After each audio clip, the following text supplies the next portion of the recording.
Disney is actually destroying their reputation one day by one day. This is actually an O'Keefe Media Group expose on a Disney VP hiring only white people and actually ignoring some black people because they're, quote, not black enough. That's just stupid. They're going to be having a big civil trial, so they should actually get ready for that. All of the money that you spend at Disney is actually going to be used for this case, so I hope that you realize this. I will not be going to Disney at all until they completely reverse all of the policies that they implemented and retract from all of the policy that they want to implement. So with that being said, let's just dig into the expose here. Certainly, there have been times where, there's no way we're hiring a white male person. Just kind of unspoken. There are times when it's spoken, but How would they say it? there's no way we're hiring a white male person. They say Like straight to you. They say it like that. They're not even like, oh, we're not going to hire him because he doesn't have the expertise. Like, they don't make up excuses. They just say that. Or, okay. They'd be very careful how they message that to agents. According to these videotapes, Disney blatantly discriminates against whites, white men in particular. I think I'm sort of like well prepared for it. I'm well positioned for it.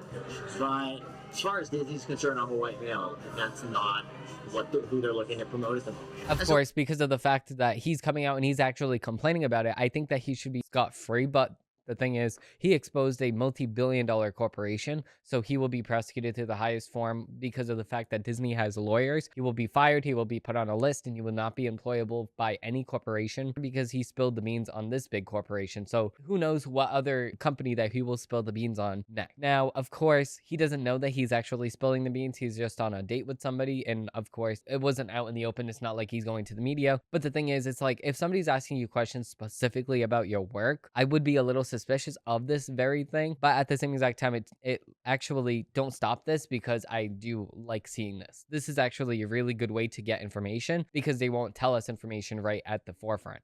Even Michael has his own doubts about the possibility for advancement for himself at Disney. In fact, Michael actually got to experience Disney's discrimination against white males firsthand. I've been at the company 11 years now, so I have friends in HR and I have friends in those divisions, and they're like, look, nobody else is going to tell you this, Mike, but they're not considering any white males for the shop.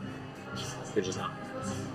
That's not what they want. They even passed over a qualified half-black person for a promotion because they didn't look black enough.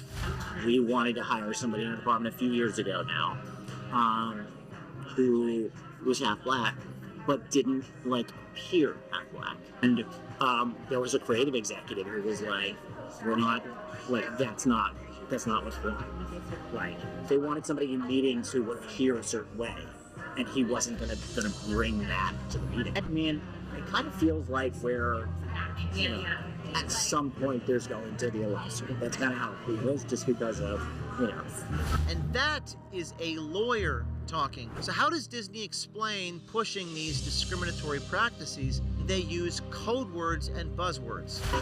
I'm guessing that there's acceptable code words and buzzwords that are used to explain what they're looking for. They might say something like, look, we're not looking at the usual suspects for this job. So it's not a legally actionable thing, but everybody knows what it means.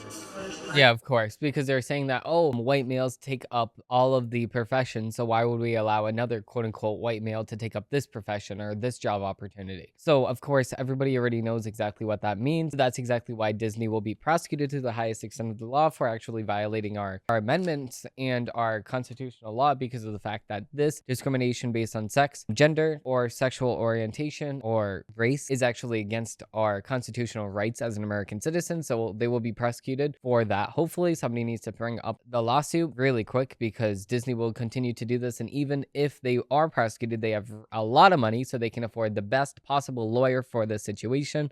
they're going to try to make the case that this technically is not against the law, but they need to go and break down exactly how this is not a breaking of the law, because of the fact that, of course, when they sit here and use vague language, they think that they're protecting themselves, but in reality, we all know what they're doing behind the scenes. We have a very important debate coming up this week. This debate has been at the forefront of everybody's mind for the past couple of weeks, ever since that this has been announced. This has been the earliest debate that we have ever saw in American history, because of the fact that it is in June. Now, because of the fact that it is in June, it's very early in the campaign and it's very early in the election. We're 5 months away from November. We're going to be reacting to this debate live. If you do want to join me, we're going to be live streaming it on X and YouTube at the same exact time. So wherever you are, we're bringing the debate straight to you. While there's commercial breaks for CNN, we're going to be analyzing the exact numbers for Trump and Biden. We're going to be averaging all of the polls together instead of just relying on one poll, just like how Joe Biden will likely say that he is ahead on some polls. Yeah, some polls say that he's ahead. Some polls say that Trump's ahead. We're going to take the average of all the polls and discuss those. So with that being said, we're going to be streaming that on 7 p.m. EST, because the debate comes in at 8. So I do want to discuss exactly where the polls are. So with that being said, let's just dig into the headlines of the week.